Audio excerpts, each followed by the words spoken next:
స్తోత్రం. హల్లెలూయా. ఇది ఆకలి అవుతుంది అందరికీ. మంచిది.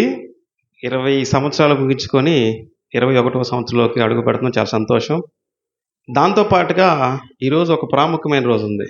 చెప్తారు ఎవరైనా? మనం డేట్ కూడా మార్చుకున్నాం. దేనికి మార్చుకున్నామో దానికి ఒక అర్థం ఉంది.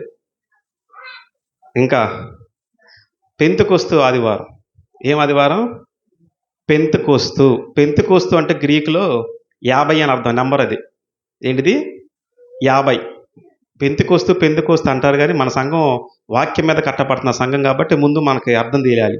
ఎక్కువసేపు తీసుకోను. పెంతెకొస్తు అంటే గ్రీకులో 50 అని అర్థం. మన ఐపీఎల్ భాషలో చెప్పుకోవాలంటే అర్ధ శతకం, హాఫ్ సెంచరీ, 50 అని. ఏంటిది 50?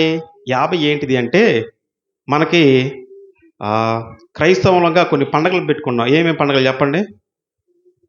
చెప్పాలి. త్వరగా చెప్తే త్వరగా వదిలిపెడతా, లేకపోతే 40 నిమిషాలు క్లాస్ తీసుకుంటా, మీ ఇష్టం. చెప్పండి. Christmas, very good. Easter, very good. Easter అంటే ఏంటి? ఈస్టర్ యేసు క్రీస్తు ప్రభుల వారు పునరుద్ధాన దినము. దాన్ని మనం ఏం జరుపుకుంటున్నాం? ఈస్టర్ అని జరుపుకుంటాం. మనకి బైబిల్లో మౌంట్ సీనాయి అనే పేరు విన్నారా?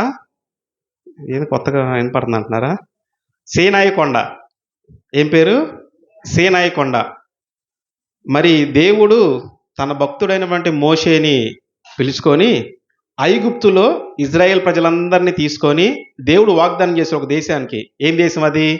పాలు తేనెలు ప్రవహించే దేశానికి మిమ్మల్ని నడిపిస్తానని చెప్పేసి వాగ్దానం చేసిన దేశానికి మార్గం మధ్యలో నడిపిస్తున్నప్పుడు సీనాయి కొండ మీదకి వెళ్తాడు. ఎవరు వెళ్ళేది? మోషే. అక్కడే ఆజ్ఞలన్నీ తయారు చేయబడతాయి. ఎన్ని ఆజ్ఞలు? 10 ఆజ్ఞలు. ఆ 10 ఆజ్ఞలు ఏ రోజైతే తయారు చేయబడ్డాయో ఆ రోజే ఈస్టర్. దేవునికి స్తోత్రం. ఏ రోజైతే దేవుడు భూమి మీదకి మోషే ద్వారా 10 ఆజ్ఞలు ఇవ్వబడినాయో ఆ రోజే యేసుక్రీస్తు ప్రభువు జన్మించిన తర్వాత ఈస్టర్. ఆజ్ఞలన్నీ ఇచ్చిన తర్వాత అక్కడి నుంచి 50 రోజులకు వచ్చే పండుగే పస్కా పండుగ. ఇది మనం వినుంటాం. ఏడన్నాం?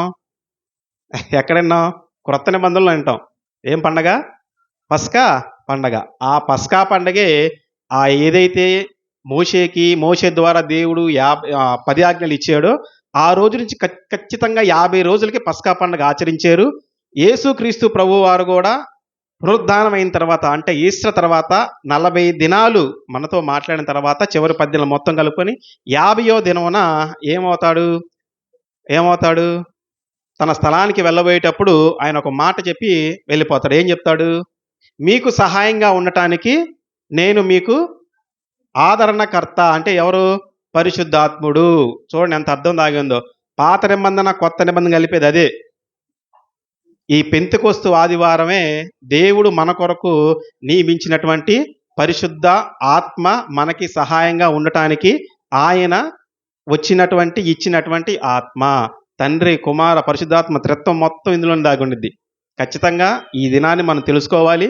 ఇది ఎలా వచ్చిందో కూడా మనం తెలుసుకోవాలి. కాబట్టి పెంతెకొస్తు ఆదివారం కూడా చాలా ప్రాముఖ్యమైనది. మనకంటూ ఒక ఆదరణకర్తని దేవుడు అనుగ్రహించాడు. మనం అప్పుడు పాడుకుంటూ ఉంటాం. ఒంటారి పోరు నన్ను విసిగించిన మనసులెల్లారు నన్ను తప్పుబట్టినా. ఒంటారి పోరు నన్ను విసిగించిన మనుషులెల్లారు నన్ను తప్పుబట్టినా. ఒంటారి వాడే 1000 మంది అన్నావు, నేనున్నానులే భయపడకు అన్నావు.